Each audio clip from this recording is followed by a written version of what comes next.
ಕ್ಷೇತ್ರದ ವಿರುದ್ಧ ಅಪಪ್ರಚಾರದ ಆರೋಪಕ್ಕೆ ಸಂಬಂಧಪಟ್ಟ ಹಾಗೆ ಯೂಟ್ಯೂಬರ್ಸ್ ವಿರುದ್ಧ ಕ್ರಮಕ್ಕೆ ಆಗ್ರಹಿಸಿ ಇಡಿಗೆ ದೂರನ್ನ ಸಲ್ಲಿಸಲಾಗಿದೆ. ಇಡಿ ಮೆಟ್ಟಿಲೇರಿದ್ದಾರೆ ಹಿಂದೂ ಪರ ಹೋರಾಟಗಾರ ಭಜರಂಗ ದಳದ ತೇಜಸ್ ಗೌಡ. ಇದೀಗ ತೇಜಸ್ ಗೌಡ ಇಡಿಗೆ ದೂರನ್ನ ಸಲ್ಲಿಸಿದ್ದಾರೆ. ಯೂಟ್ಯೂಬರ್ಸ್ ವಿರುದ್ಧ ಕ್ರಮವನ್ನ ಕೈಗೊಳ್ಳಬೇಕು ಅಂತ ಹೇಳಿ ಇಡಿ ಮೆಟ್ಟಿಲೇರಿದ್ದಾರೆ ಹಿಂದೂ ಪರ ಹೋರಾಟಗಾರ.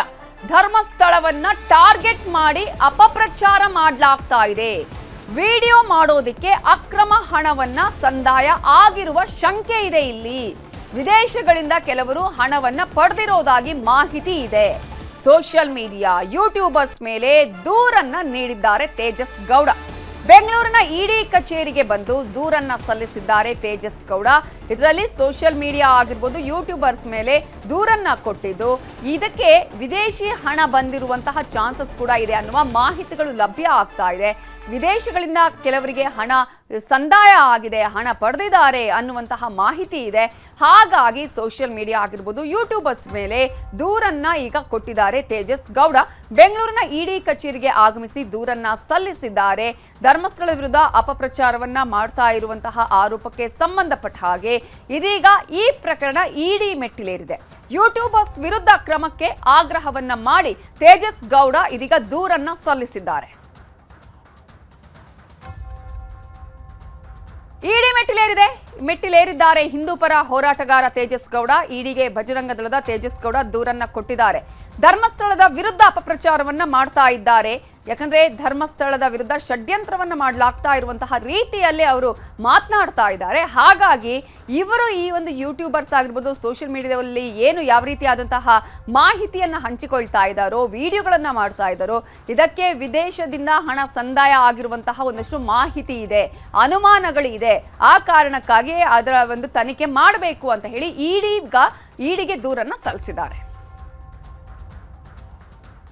ಇದೇ ವಿಚಾರಕ್ಕೆ ಸಂಬಂಧಪಟ್ಟ ಹಾಗೆ ಇನ್ನಷ್ಟು ಡೀಟೇಲ್ಸ್ ಅನ್ನ ಕೊಡೋದಕ್ಕೆ ನಮ್ಮ ರಿಪೋರ್ಟರ್ ಮಂಜುನಾಥ್ ಈಗ ನೇರ ಸಂಪರ್ಕದಲ್ಲಿ ಜಾಯಿನ್ ಆಗಿದ್ದಾರೆ. ಮಂಜುನಾಥ್, ಈಗಾಗಲೇ ಒಂದು ಕಡೆ ಎಸ್ಐಟಿ ತನಿಖೆಯನ್ನ ಮಾಡ್ತಾ ಇರುವಂತಹ ಸಂದರ್ಭದಲ್ಲಿ ಮತ್ತೊಂದು ಕಡೆ ಇದೀಗ ಧರ್ಮಸ್ಥಳದ ವಿರುದ್ಧ ಅಪಪ್ರಚಾರವನ್ನ ಮಾಡಲಾಗ್ತಾ ಇದೆ ಅಂತ ಸಾಕಷ್ಟು ಪ್ರತಿಭಟನೆಗಳು ಕೂಡ ಆಗ್ತಾ ಇರೋದನ್ನ ನಾವು ಗಮನಿಸ್ತಾ ಇದೀವಿ. ಆದ್ರೆ ಇದೀಗ ಇಡಿ ಮೆಟ್ಟಿಲೇರಿದ್ದಾರೆ ಬಜರಂಗ ದಳದ ಕಾರ್ಯಕರ್ತ. ಈ ಹಿನ್ನೆಲೆಯಲ್ಲಿ ಇಡಿಗೆ ಏನೆಲ್ಲ ಅಂಶಗಳನ್ನ ಇಟ್ಕೊಂಡು ದೂರನ್ನ ಸಲ್ಲಿಸಿದ್ದಾರೆ, ಯಾವೆಲ್ಲ ದಾಖಲೆಗಳನ್ನ ಕೊಟ್ಟಿದ್ದಾರೆ?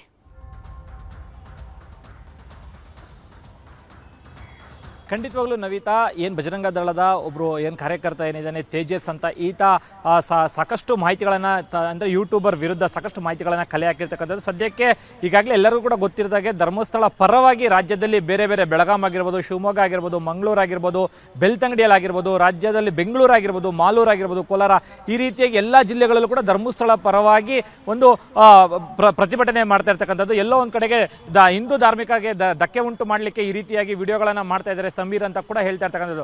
ಇದೇ ವಿಚಾರವಾಗಿ ಇಂದು ಇಡಿ ಅಧಿಕಾರಿಗಳು ಕೂಡ ಒಬ್ಬ ಕಾರ್ಯಕರ್ತ ಅಂದರೆ ತೇಜಸ್ ಏನಿದ್ದಾನೆ ಆತ ಬಜರಂಗ ದಳ ಕಾರ್ಯಕರ್ತ, ಆತ ಹೋಗಿ ಒಂದು ದೂರನ್ನು ಕೂಡ ಕೊಟ್ಟಿರ್ತಕ್ಕಂಥ. ದೂರಿನ ಅಂಶದಲ್ಲಿ ಉಲ್ಲೇಖ ಆಗಿರ್ತಕ್ಕಂಥ ಏನಂತಂದ್ರೆ ಸಮೀರ್ ಈ ರೀತಿಯಾಗಿ ಏನ ಬಳಸ್ಕೊಂಡು ಅಪಪ್ರಚಾರನ ಮಾಡ್ತಾ ಇದ್ದಾರೆ ಧರ್ಮಸ್ಥಳದ ವಿರುದ್ಧವಾಗಿ. ಸಾಕಷ್ಟು ಬಾರಿ ಕೂಡ ಕರ್ನಾಟಕ ರಾಜ್ಯದಲ್ಲದೆ ಬೇರೆ ಬೇರೆ ಕೂಡ ಈ ರೀತಿಯಾಗಿ ಚರ್ಚ್ಗಳಾಗಿರ್ಬೋದು, ಮಸೀದಿಗಳೆಲ್ಲವೂ ಕೂಡ ಮಕ್ಕಳ ಮೇಲೆ ದೌರ್ಜನ್ಯ ಆಗಿರ್ತಕ್ಕಂಥದ್ದು. ಅದು ಯಾವುದೇ ರೀತಿಯನ್ನು ಮಾಡಿದಿರಾ ಬರೀ ಧರ್ಮಸ್ಥಳನೇ ಟಾರ್ಗೆಟ್ ಮಾಡಿರ್ತಕ್ಕಂಥದ್ದು. ಜೊತೆಗೆ ಪ್ರಮುಖವಾಗಿ ಇಡಿ ಅಧಿಕಾರಿಗೆ ಕಾರಣ ಅಂದ್ರೆ ಕಂಪ್ಲೇಂಟ್ ದೂರನ ಕೊಡೋಕೆ ಕಾರಣ ಏನಪ್ಪಾ ಅಂತಂದ್ರೆ ಸಮೀರ್ ಹಿಂದೆ ಕೂಡ ಸಾಕಷ್ಟು ಬಾರಿ ಫೈನಾನ್ಸ್ ಸಮೀರ್ ಅಕೌಂಟ್ಗೆ ಬಂದಿರತಕ್ಕಂಥದ್ದು. ಜೊತೆಗೆ ಸಾಕಷ್ಟು ಬಾರಿ ಸಮೀರ್ಗೆ ಹಣದ ಅವಶ್ಯಕತೆ ಇದ್ದಿರೋದ್ರಿಂದ ಫಾರಿನ್ ಇಂದ ಆತನಿಗೆ ದುಡ್ಡನ್ನ ಬರ್ತಾ ಇದೆ ಅಂತ ಕೂಡ ಕಂಪ್ಲೀಟ್ ಆಗಿ ಉಲ್ಲೇಖ ಆಗಿರ್ತಕ್ಕಂಥದ್ದು. ಈ ವಿಚಾರವಾಗಿ ಇಡಿ ಅಧಿಕಾರಿಗಳು ಸಂಪೂರ್ಣವಾಗಿ ಆತನ ಅಕೌಂಟ್ ಅನ್ನ ತನಿಖೆಯನ್ನು ಮಾಡಲೇಬೇಕು. ಜೊತೆಗೆ ಆತನನ್ನು ಕೂಡ ವಿಚಾರಣೆ ಮಾಡಬೇಕು ಅಂತ ದೂರಿನಲ್ಲಿ ಉಲ್ಲೇಖ ಆಗಿರ್ತಕ್ಕಂಥದ್ದು.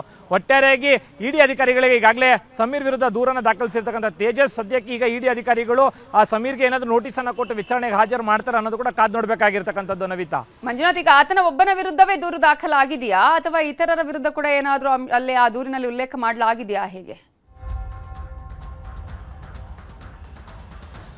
ಸದ್ಯಕ್ಕೆ ಈಗ ಅಂದ್ರೆ ಸಮೀರ್ ವಿರುದ್ಧವಾಗಿ ಮಾತ್ರ ದೂರನ್ನು ದಾಖಲಿಸಕ್ಕೆ ಅಂಡ್ ಅಸೋಸಿಯೇಟ್ಸ್ ಅಂತ ಇದೆ. ಆದರೆ ಅದರಲ್ಲಿ ಯಾರ್ಯಾರು ಬರ್ತಾರೆ ಅಂತ ಗೊತ್ತಿಲ್ಲ. ಆದರೆ ತೇಜಸ್ನ ನಾವು ಮಾತಾಡ್ಸಕ್ಕೆ ಅವ್ರು ಕೂಡ ಹೇಳೋದು ಪ್ರಮುಖವಾಗಿ ಸಮೀರ್ ಅಂದರೆ ಯೂಟ್ಯೂಬರ್ ಏನಿದ್ದಾನೆ ಆತನ ವಿರುದ್ಧ ಮಾತ್ರ ಸದ್ಯಕ್ಕೆ ನಾನು ದೂರನ್ನು ಕೊಟ್ಟಿರ್ತಾರೆ. ಆತನ ಅಕೌಂಟನ್ನು ಪರಿಶೀಲನೆ ಮಾಡ್ತಾ ಹೋದಾಗ ಏನಾದರೂ ಫಂಡ್ ಆಗಿದೆ ಅಥವಾ ಯಾರಿದ್ರೆ ಹಿಂದೆ ಅನ್ನೋದು ಕೂಡ ಗೊತ್ತಾಗುತ್ತೆ. ಅಲ್ಲಿಯವರು ಕೂಡ ನಮ್ಗೆ ಗೊತ್ತಾಗಲ್ಲ ಅನ್ನೋ ರೀತಿಯಲ್ಲಿ ತೇಜಸ್ ಕೂಡ ಹೇಳಿರ್ತಕ್ಕಂಥದ್ದು ನ್ಯೂಸ್ 18 ಜೊತೆಗೆ ಮಾತನಾಡಬೇಕಾದ್ರೆ. ಇನ್ನು ಇದೇ ವಿಚಾರವಾಗಿ ಬರೋದಾದ್ರೆ ಕೂಡ ರಾಜ್ಯದ ಬೇರೆ ಬೇರೆ ಎಲ್ಲವೂ ಕೂಡ ಆತನ ಒಂದು ಗ್ಯಾಂಗ್ಸ್ ಏನಿದೆ ಅದು ಎಲ್ಲವೂ ಕೂಡ ಒಂದು ಜಿಲ್ಲೆಗಳಲ್ಲಿ ಇರ್ತಕ್ಕಂಥದ್ದು. ಆದ್ರಿಂದ ಇದು ಧರ್ಮ ಧರ್ಮಸ್ಥಳ ವಿರುದ್ಧ ಅಪಪ್ರಚಾರವಾಗಿ ಸಾಕಷ್ಟು ಬೇಗ ಹರಡ್ಕೊಂಡಿದೆ ಅನ್ನೋ ರೀತಿಯಲ್ಲಿ ಕೂಡ ತೇಜಸ್ ಅಂದ್ರೆ ಬಜರಂಗ ದಳ ಕಾರ್ಯಕರ್ತ ಕೂಡ ಹೇಳ್ತಾ ಇರ್ತಕ್ಕಂಥ ಸದ್ಯಕ್ಕೆ ಇಡಿ ಅಧಿಕಾರಿಗಳಲ್ಲದೆ ಇನ್ನು ಸಂಜೆ ಸುಮಾರು 5:30ಗೆ ಒಂದು ಐಜಿ ಕಚೇರಿಗೆ ಹೋಗಿ ಕೂಡ ದೂರನ್ನ ದಾಖಲಿಸುವಂಥದ್ದು ಕೂಡ ಗೊತ್ತಾಗ್ತಾ ಇರ್ತಕ್ಕಂಥದ್ದು ನವಿತಾ. ಥ್ಯಾಂಕ್ ಯು ಮಂಜುನಾಥ್ ಡೀಟೇಲ್ಸ್ಗೆ. ಸೊ ತೇಜಸ್ ಗೌಡ ಈಗಾಗಲೇ ದೂರನ್ನ ಸಲ್ಲಿಸಿದ್ದಾರೆ. ತೇಜಸ್ ಗೌಡ ಇಡಿ ಕಚೇರಿಗೆ ಹೋಗಿ ದೂರನ್ನ ದಾಖಲಿಸಲಾಗಿರುವಂಥದ್ದು. ಅದರಲ್ಲೂ ಪ್ರಮುಖವಾಗಿ ಸೋಷಿಯಲ್ ಮೀಡಿಯಾ ಯಾರು ಈ ಒಂದು ಅಪಪ್ರಚಾರವನ್ನ ಮಾಡ್ತಾ ಇದ್ದಾರೆ ಅವರ ವಿರುದ್ಧ ದೂರು ದಾಖಲಿಸಿದ್ದಾರೆ. ಈಗ ತೇಜಸ್ ಗೌಡ ಅವರನ್ನ ರಿಪೋರ್ಟರ್ ಮಂಜುನಾಥ್ ಚಂದ್ರ ಮಾತನಾಡಿಸಿದ್ದಾರೆ. ಏನು ಹೇಳಿದ್ದಾರೆ ನೋಡೋಣ. ಧರ್ಮಸ್ಥಳದ ಬಗ್ಗೆ ಯೂಟ್ಯೂಬರ್ ಒಬ್ಬ MD ಸಮೀರ್ ಅಂತ ಹೇಳಿ ಸಾಕಷ್ಟೊಂದು ವಿಡಿಯೋಗಳನ್ನು ಮಾಡಿ ಹೊರಗಡೆ ಬೀಳ್ತಾ ಇರ್ತಾರೆ. ಸಂಬಂಧಪಟ್ಟ ಹಾಗೆ ಏನೊಂದು ಈಗ ನಮ್ಮ ಜೊತೆಗೆ ತೇಜಸ್ ಅಂತ ಏನಿದ್ದಾರೆ ಅವರು ಸಮೀರ್ ವಿರುದ್ಧ ಇಡಿ ಅಧಿಕಾರಿಗಳಿಗೆ ದೂರನ್ನು ಕೊಟ್ಟಿರ್ತಕ್ಕಂಥದ್ದು. ಅವ್ರನ್ನೇ ಮಾತಾಡ್ಸೋಣ, ಏನು ದೂರನ್ನು ಕೊಟ್ಟಿದ್ದಾರೆ ಏನು ಅಂತ. ಸರ್, ಸಮೀರ್ ವಿರುದ್ಧ ಇಡಿ ಅಧಿಕಾರಿಗಳಿಗೆ ದೂರನ್ನು ಕೊಡಿ, ಯಾಕಂದ್ರೆ ಆತ ಒಬ್ಬ ಯೂಟ್ಯೂಬರು, ಏನು ವಿಶೇಷತೆ ಏನು ಸರ್ ಇದರಲ್ಲಿ, ಯಾಕೆ ಅವನ ಬಗ್ಗೆ ಇಡಿ ಅಧಿಕಾರಿಗಳಿಗೆ ದೂರನ್ನು ಕೊಟ್ಟಿದ್ದೀರಾ? ನೋಡಿ, ಮೊದಲನೇದಾಗಿ ಅವ್ನು ಯೂಟ್ಯೂಬರ್ ಅಲ್ಲ. ಯೂಟ್ಯೂಬರ್ ಅಂತ ಹೇಳಕ್ಕೆ ಹೋಗ್ಬೇಡಿ. ಯೂಟ್ಯೂಬರ್ ಎಷ್ಟೋ ಜನ ನಮ್ಮ ದೇಶದ ಅಂದ ಚಂದದ ಬಗ್ಗೆ, ಟೂರಿಸ್ಟ್ ಸ್ಪಾಟ್ ಬಗ್ಗೆ ಅದನ್ನ ಬೆಳಗ್ತಾ ಇರ್ತಾರೆ. ಈ ಯೂಟ್ಯೂಬರ್, ಈ ಜಿಹಾದಿ ಮನಸ್ಥಿತಿ ಇರುವಂಥ ಸಮೀರ್ ಕೇವಲ ನಮ್ಮ ಪುಣ್ಯಕ್ಷೇತ್ರ ಧರ್ಮಸ್ಥಳದ ಬಗ್ಗೆ ಹವೇಳನ ಮಾಡ್ತಾ ಬಂತ ಅದನ್ನ ನಮ್ಮ ಭಾವನೆಗಳಿಗೆ ಧಕ್ಕೆ ತರುವಂಥ ಕೆಲಸ ನಿರಂತರವಾಗಿ ಮಾಡಿದ್ದಾನೆ. ಈ ಸಮೀರ್ ನಾನು ಪ್ರಶ್ನೆ ಕೇಳಕ್ಕೆ ಇಷ್ಟಪಡ್ತೀನಿ.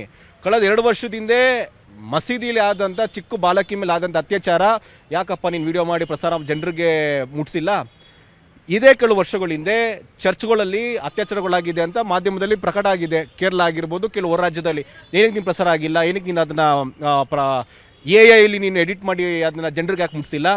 ಕೇವಲ ಧರ್ಮಸ್ಥಳ ವಿಚಾರ ಒಂದು ಇಟ್ಕೊಂಡು ನೀನು ನಮ್ಮ ಪುಣ್ಯಕ್ಷೇತ್ರದ ಮೇಲೆ ದಾಳಿ ಮಾಡುವಂಥ ಜಿಹಾದಿ ಮನಸ್ಥಿತಿ ಇರುವಂಥ ವ್ಯಕ್ತಿ ಅವನು.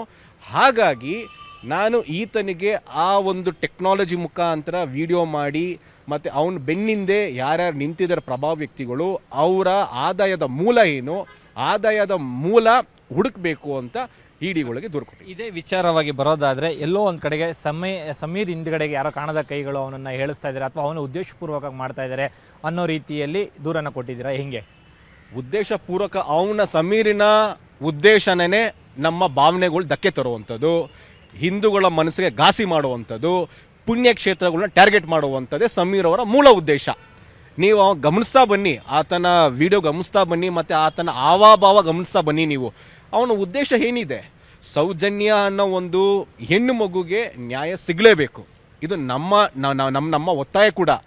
ಸೌಜನ್ಯ ಅನ್ನೋ ಒಂದು ಮಗುವನ್ನ ನೆಪವಾಗಿಟ್ಕೊಂಡು ಅವನ ಉದ್ದೇಶ ಬೇರೆ ಬೇರೆ ಬೇರೆ ಕಡೆಗೆ ತಿರುಗ್ತಿದೆ.